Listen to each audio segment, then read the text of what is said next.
Hello friends, હું છું Hardik Patel, icon engineering tuition ક્લાસીસની ચેનલમાં વિદ્યાર્થી મિત્રો આપનું સ્વાગત છે।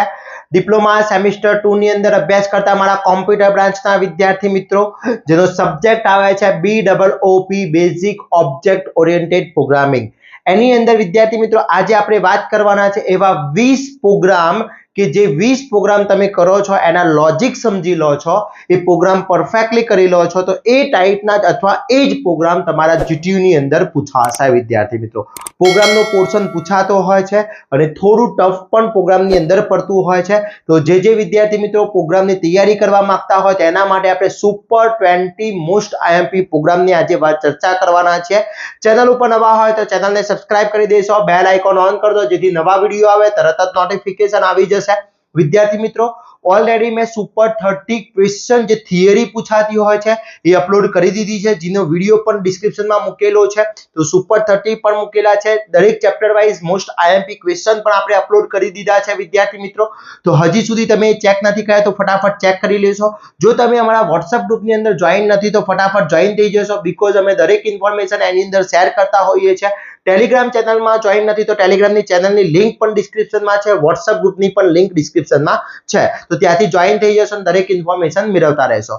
સુપર 30 ક્વેશ્ચન હોય, chapter wise most IMP example હોય, પ્રોગ્રામ હોય, દરેકનું સોલ્યુશન આપણા કોર્સની અંદર અવેલેબલ છે, જેની લિંક પણ ડિસ્ક્રિપ્શનમાં મૂકેલી છે, ત્યાંથી તમે કોર્સ પરચેસ કરીને તૈયારી કરી શકો છો અને બેસ્ટમાં બેસ્ટ માર્ક્સ મેળવી શકો છો।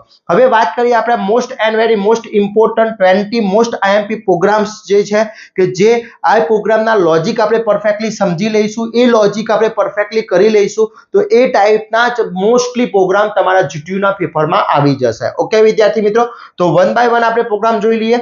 એની અંદર ફર્સ્ટની વાત કરી દઈએ તો અહીંયા રાઈટ અ પ્રોગ્રામ એડ 2 નંબર કીધા છે, એડ 2 નંબર કીધા છે। હવે આના ઘણા બધા વિદ્યાર્થી મિત્રો મને પૂછતા હોય છે કે સર આપણે જે પ્રોગ્રામ લખતા હોઈએ છે એ પ્રોગ્રામ એકલો લખવાનો છે કે આઉટપુટ સાથે પણ બતાવવાનું છે? તો આઉટપુટ પણ બતાવવાની જરૂરી છે। ઓકે, તો યુઝિંગ C++ સ્કોપ રિઝોલ્યુશન ઓપરેટરથી જ કરવાનું છે, એટલે ખાસ કરી લેવાના છે। તો તમારા આ જે પ્રોગ્રામ છે એ very and very most important છે। ઓકે, એના પછી છે બીજો છે અગર ઓવરલોડિંગ સુટેબલ એક્ઝામ્પલ સાથેનો કીધો છે। એના પછી write a C program so the static members and static members function સાથેનો કીધો છે, બંનેનો છે। પછી program copy the value of one object another object using copy construct, using copy construct, આ વસ્તુ ખાસ ધ્યાન રાખો, કયા કન્સ્ટ્રક્ટરનો યુઝ કરવાનો છે, કઈ વસ્તુનો યુઝ કરવાનો છે, એ વસ્તુથી જ ખાસ કરવાનું છે। એ જ પ્રમાણે કુલ આ 10 પ્રોગ્રામ તમારા જે છે એ બહુ very and very most important છે, બીકોઝ દરેક અહીંયા ટોપિકના મેં અગાના જેટલા પણ સાલના પેપર છે એ પેપર્સ અને પ્લસ તમારા જીટીયુ ના લેબ મેન્યુઅલમાં જેટલા પણ એ પ્રોગ્રામ છે એમાંથી આપણે શોર્ટલિસ્ટ કર્યું છે અને આટલા પ્રોગ્રામના જે અહીંયા મેં બતાવ્યા છે એની અંદર ચેન્જીસ વેલ્યુની અંદર આવી જશે, ઓપરેટરની અંદર ચેન્જીસ આવી શકે છે, તો આ વસ્તુ ખાસ ધ્યાન રાખવાની છે। તો બધા જ ઇનહેરિટન્સની વાત છે, જો multi level inheritance with suitable example એટલે કુલ એક એક્ઝામ્પલ સાથેનો પ્રોગ્રામ છે। Write a program calculate the area and parameter of the rectangular, હવે અહીંયા રેક્ટેંગ્યુલર કીધું છે એની જગ્યાએ સર્કલ પણ આવી શકે છે। ઓકે, તો આ રીતના ચેન્જીસ થઈ શકે છે। તો આટલા 1 થી 10 જે પ્રોગ્રામ છે એ 10 very and very most important program છે। તમારા આના સોલ્યુશન આપણા કોર્સની અંદર અવેલેબલ છે, ત્યાંથી પણ તમે તૈયારી કરી શકો છો। અને ખાસ કહું છું વિદ્યાર્થી મિત્રો કે પહેલા થિયરી કરવાની છે, થિયરી થઈ ગયા પછી પ્રોગ્રામ કરવાના છે, આ બંને તમે મિક્સ કરી દો છો એટલે આખું જીટીયુ નું પેપર તમારું રેડી થઈ જાય છે। મેં ઓલરેડી ચેપ્ટર વાઇઝ જેટલા પણ આઈએમપી આપ્યા છે એની અંદર વિથ પ્રોગ્રામ કહ્યું છે, એક્ઝામ્પલ મૂકેલા છે, આપણા જે પેમ્ફલેટ છે એની અંદર પણ વિથ એક્ઝામ્પલ અંદર ઇન્ક્લુડ જ છે, એટલે ત્યાંથી પણ તમે હેલ્પ લઈ અને પ્રોગ્રામ તૈયાર કરી શકો છો વિદ્યાર્થી મિત્રો। ઓકે, ચલો એના પછીની વાત કરીએ તો નેક્સ્ટ 20 જે પ્રોગ્રામ છે અહીંયા 11 થી 20 સુધીના પ્રોગ્રામ પણ મોસ્ટ ઇમ્પોર્ટન્ટ છે। એની અંદર અહીંયા concept by call by value and call by reference, આ રીતના ખાસ ધ્યાન રાખજો, કઈ વસ્તુ યુઝ કરવાની કીધી છે એ વસ્તુ ખાસ ધ્યાન રાખવાની છે।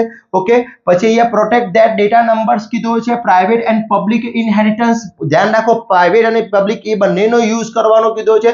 Multipart inheritance using a multipart develop C++ program, હવે આની આ વસ્તુ થોડો ડેટા ચેન્જ કરી શકે છે, કોઈ પરફેક્ટલી ડેટા આપી દે અથવા પર્સનલી કોઈ ડેટા આપી દે એના આધારે તમને પ્રોગ્રામ બનાવવાનું કીધો હશે। ઓકે, પછી develop C++ program new file, write computer engineering message that field and display content that file on head screen.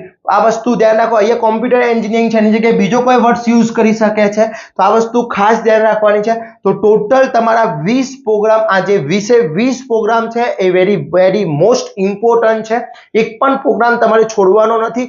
આ ટાઈપના જેટલા પણ પ્રોગ્રામ હોય, આ જે લોજિક છે એ લોજિકના જેટલા પણ પ્રોગ્રામ તમારા બુક્સની અંદર આપેલા હોય અથવા તમારી લેબ મેન્યુઅલમાં આપેલા હોય, એ બધા જ તમારે એકવાર પ્રોગ્રામ રન કરવાના છે અથવા સમજી લેવાના છે, કોન્સેપ્ટ ક્લિયર કરવાનો છે. મિત્રો, ક્યારે પ્રોગ્રામ ગોખાતો નથી, એ વસ્તુ ધ્યાન રાખજો. મેથ્સ જે પ્રમાણે ગોખાય નહીં, એ પ્રમાણે લોજિકલ સબ્જેક્ટ ક્યારે ગોખાતો નથી. એને સમજવો પડે છે, અન્ડરસ્ટેન્ડ કરવો પડે છે, પ્રોપરલી એના લોજિક સમજવા પડે છે, એના ફંક્શન સમજવા પડે. અને જ્યાં સુધી તમે ફંક્શન નથી સમજતા ત્યાં સુધી તમને પ્રોબ્લેમ થશે. થોડો ટ્વિસ્ટ થઈ જશે પ્રોગ્રામમાં તો તમારું તરત જ આઉટપુટ બદલાઈ જતું હોય છે. તો પહેલા તો થિયરી કરી લો, એના પછી આટલા પ્રોગ્રામ કરી લો. હવે જે લોકો 70 માંથી 70 માર્ક્સ લેવા માંગે છે એ વિદ્યાર્થીને એડવાન્ટેજ આપી દો કે પહેલા શું કરવાનું છે. ટોટલી ચેપ્ટર વાઇઝ જેટલા પણ, પહેલા તો 30 ક્વેશ્ચન થિયરીના બંને કરી લેવાના છે. પછી તમે ચેપ્ટર વાઇઝ જે મોસ્ટ આઈએમપી મૂક્યા છે એટલા કરી લો, એટલે તમારું જીટીયુમાં 70 માર્ક્સનું કવર થઈ જશે, એ મારી ગેરંટી છે. અને જેને ફક્ત પાસ થવું છે, ઓનલી પાસ થવું છે, એ લોકો 30 મોસ્ટ આઈએમપી ક્વેશ્ચન આપ્યા છે.